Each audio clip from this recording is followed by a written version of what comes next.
Personnellement, je ne vois rien de bon sorti de M. Félix Tshisekedi. Est-ce que vous savez, avec Ilunga Kambassa, plus de 50 conseils des ministres? Aucune réforme. Ce qu'on a banni conseil des ministres, c'est un warrior, c'est un warrior. Mais ça a préparation à scène, moko ya film, et au finish, il n'y aura rien.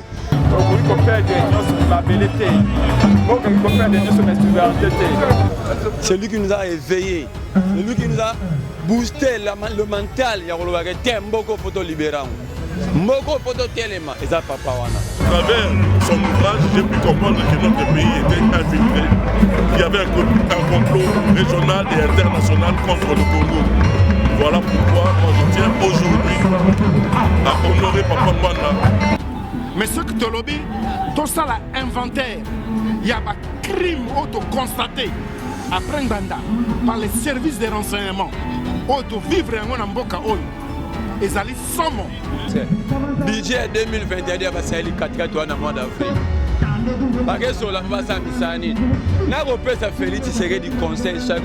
Bon yo tata mokolo koyo katena le papa Félix tika ba conseil des ministres.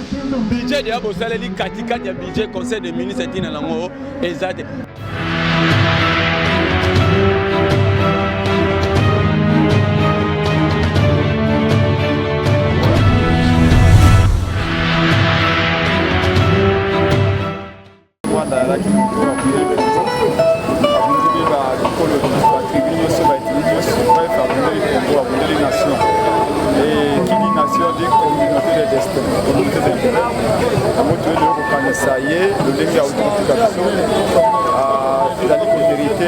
largement hommage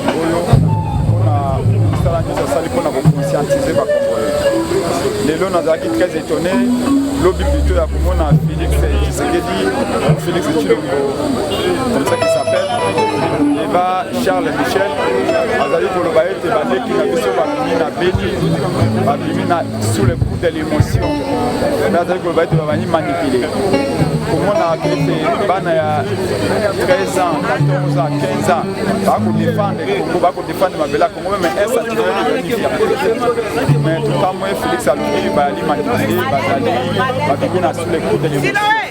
Et alors, qu'est-ce que je dis par là? On a vu la c'est que dit, on va pouvoir tenir en plein nouveau fêtier. Mais tout le monde va aller qui a 18 ans, 17 ans, 15 ans, va venir dans la pas pour n'avoir pas téléphone, smartphone. Non parce que va marcher pour te voir une tablette, tu vas jouer basket, mais pour te m'appeler qui maison on a appelé là-bas. Je dis que voilà mon salaire, on voit d'abord salaire. Tu vas fouiller pas la banane amitié. Ça la conscientisation, ça va former jeunesse et après tu vas fouiller.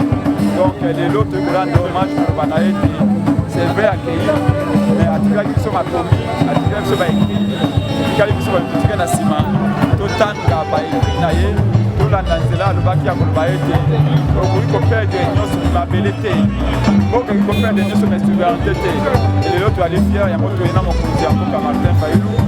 So ba so ba mama ba papa pour rendre hommage awa on a koloba pour continuer de tout banayer mais de ce qui la famille de grève politique naye base à la soudée ensemble na biso pour continuer pour tout ba oyo il y a qui c'est vrai mais il y a formé maintenant il faut prendre les relais plutôt que les besoins d'abord le Rwanda dans ses patterns de patriotes le combat que mène qu'a mené là-bas au Rwanda n'est pas différent de celui du président Martin Fayoulou.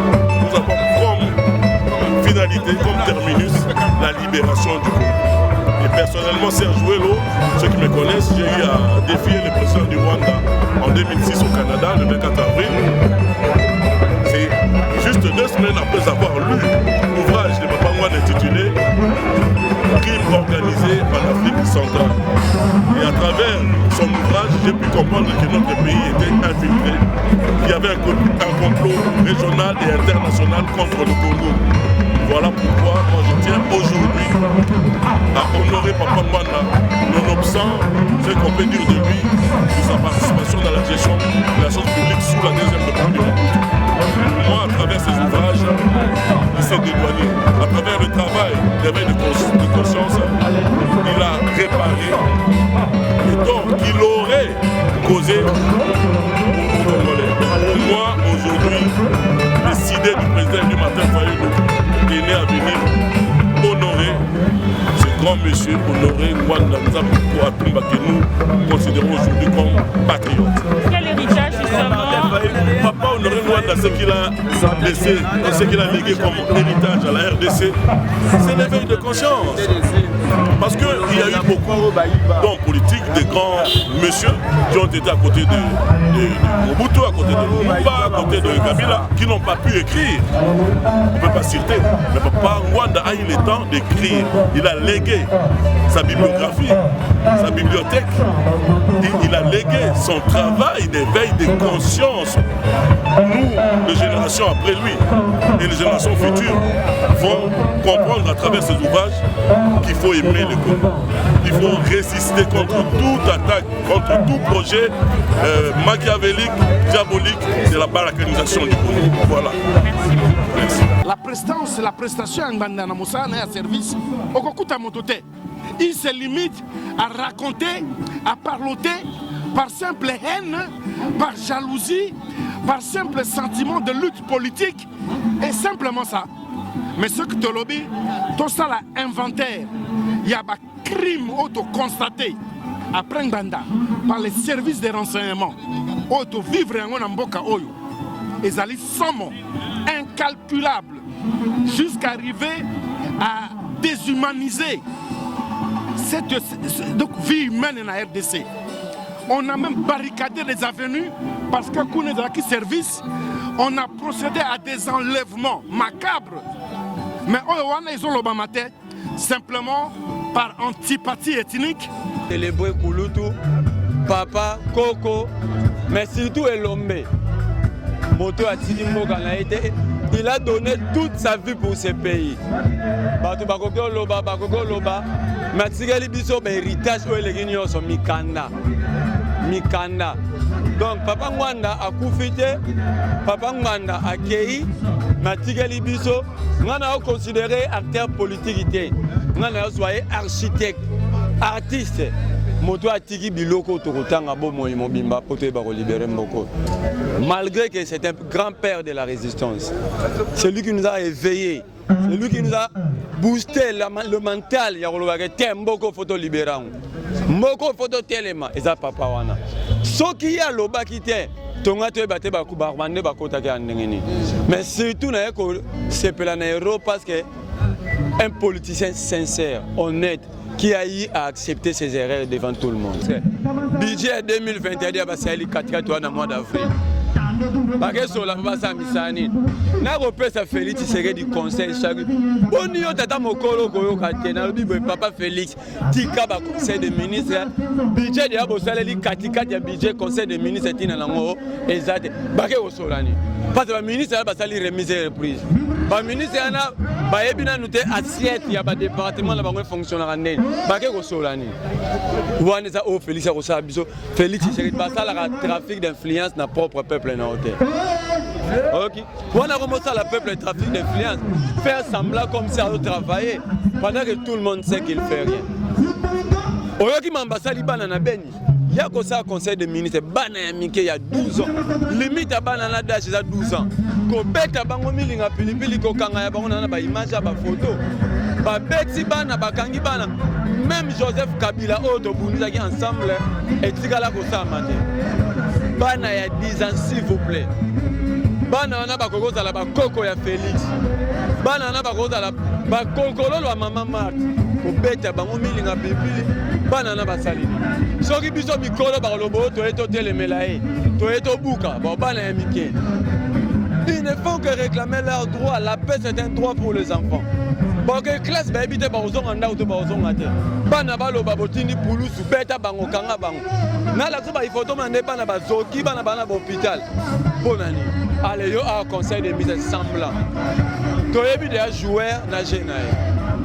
Il y a un 2023. Et ça, plus qu'important. Eh, bah, au sala, conseil de ministre, bah, soli, maman, Ram. Bon, en tout cas, biso tozali bato ya génération spontanée en politique te. Toyebi ba dessous des cartes. Toyebi ba réalité belé. Pour na ko détruire résistance, c'est facile. il faut qu'on ait un débat à Marc Yohana.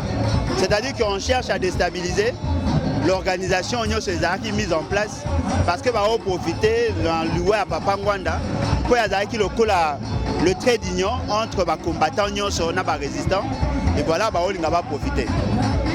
Quelle est cette information qui sera en faveur de la résistance au la place publique pour nous aider nous à atteindre notre objectif? Le professeur Yombi, personnellement je ne le connais pas. Mais dans la membre à Pareco.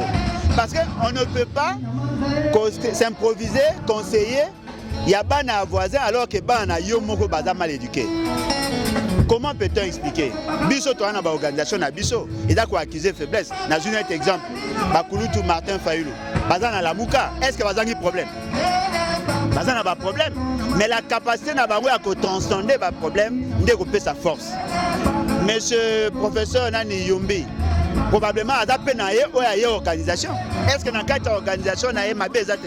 Et vous avez mais là, vous allez voir, il se contenir, il faut transcender. Et là, on a remarqué, Madame Candide, qui est la présidente il y a Pareco, jusque-là n'a pas réagi.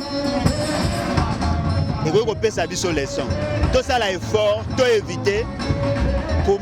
Pour se détruire. Parce que tout au là, il faut bénéficier de Rwandais, il faut bénéficier de Félix Sekedi, il faut bénéficier nullement de la résistance. On peut mais comme à un niveau de et je suis sûr et convaincu, aucune information va ébranler la volonté à battre comme membre à Pareco. Parce que à Pareco, ils allaient bateau bakoti, ils allaient convaincus, n'a bien fondé à combat. Pour le changement et je doute fort qu'il y aura une information pour commettre en mal. Koloba, par exemple, voilà, tel ne considère pas tel autre. Ce ne sont pas là les réalités. Oh, Bissotoana Bosa Koyeba. Question faut me poser. Après VH, on fait quoi? Donc, Abouana, donc continuer, donc combat.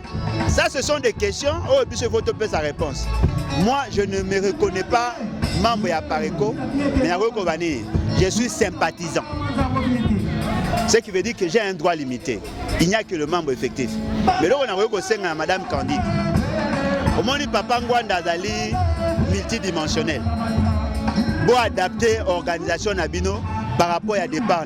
C'est-à-dire, s'il y aura un président, maintenez la flamme.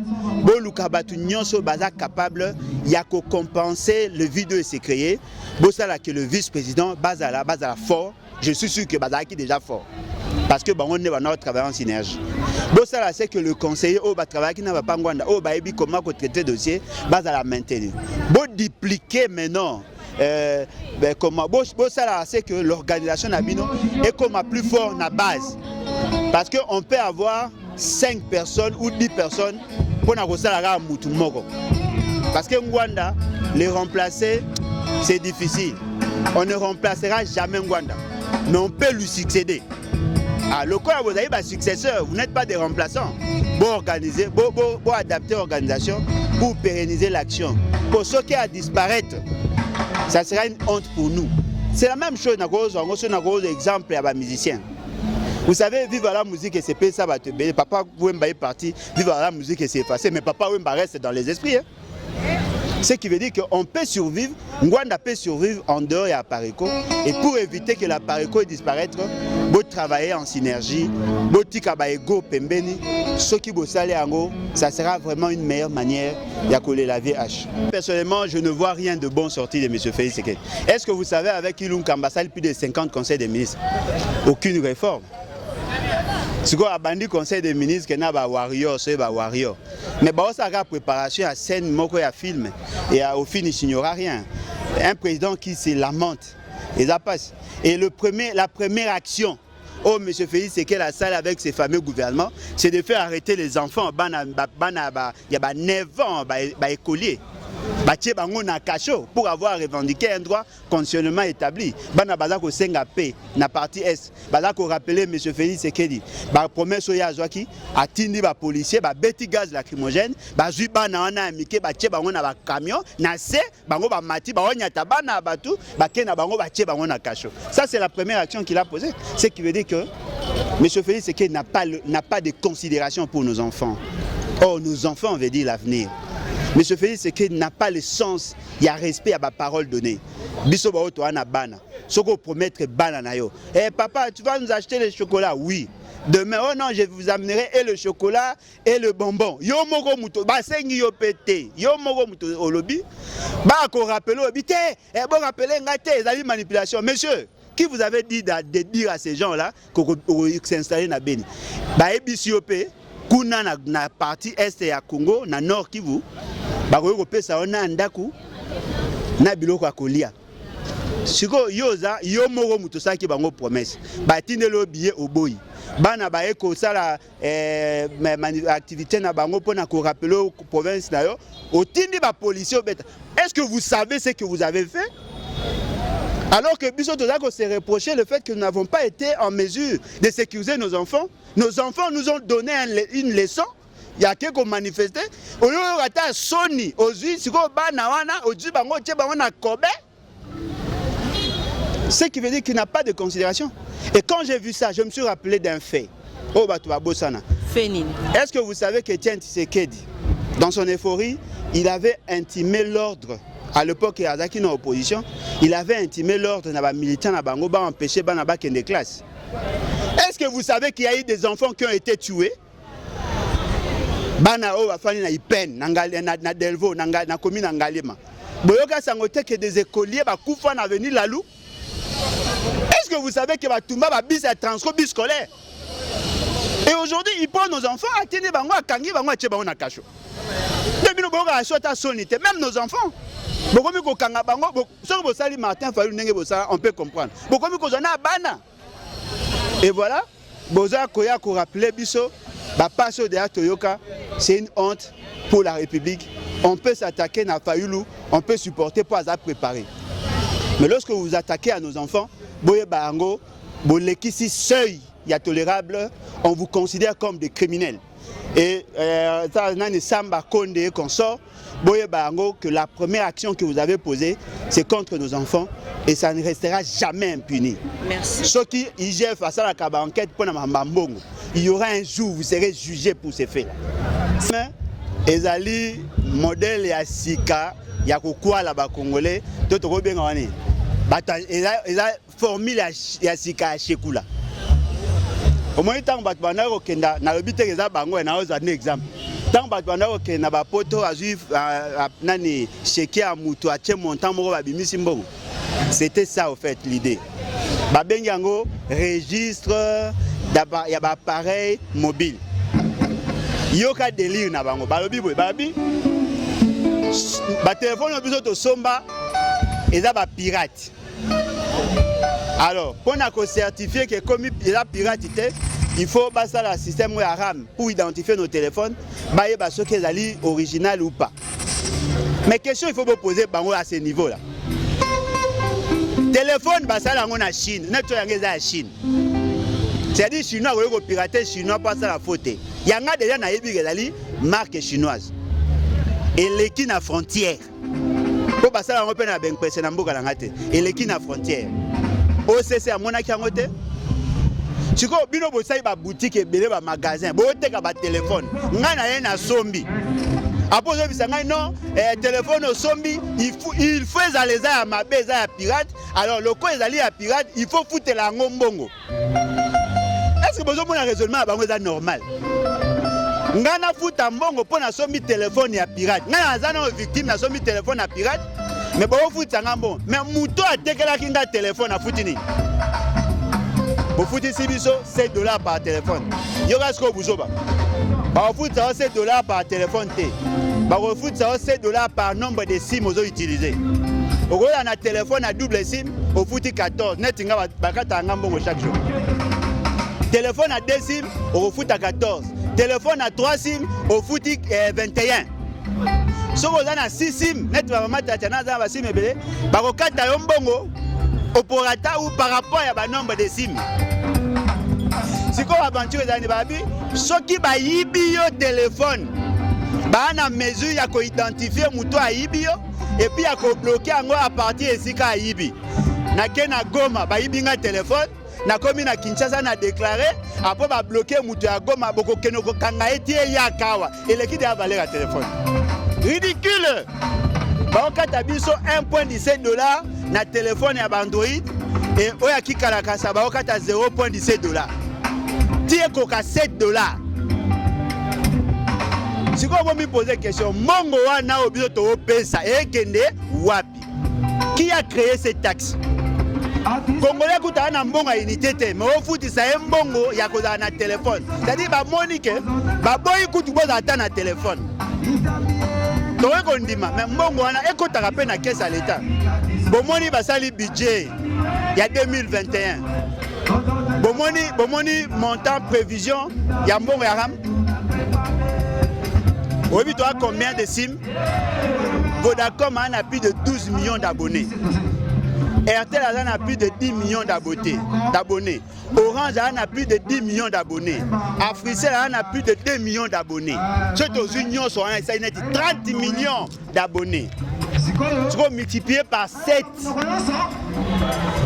Ça fait 210 millions de dollars.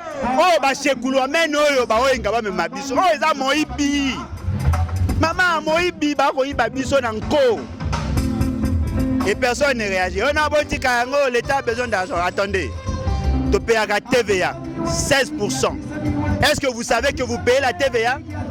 Pour chaque communication, 16%, ils ont la caisse à l'État. Et c'est comme Maka.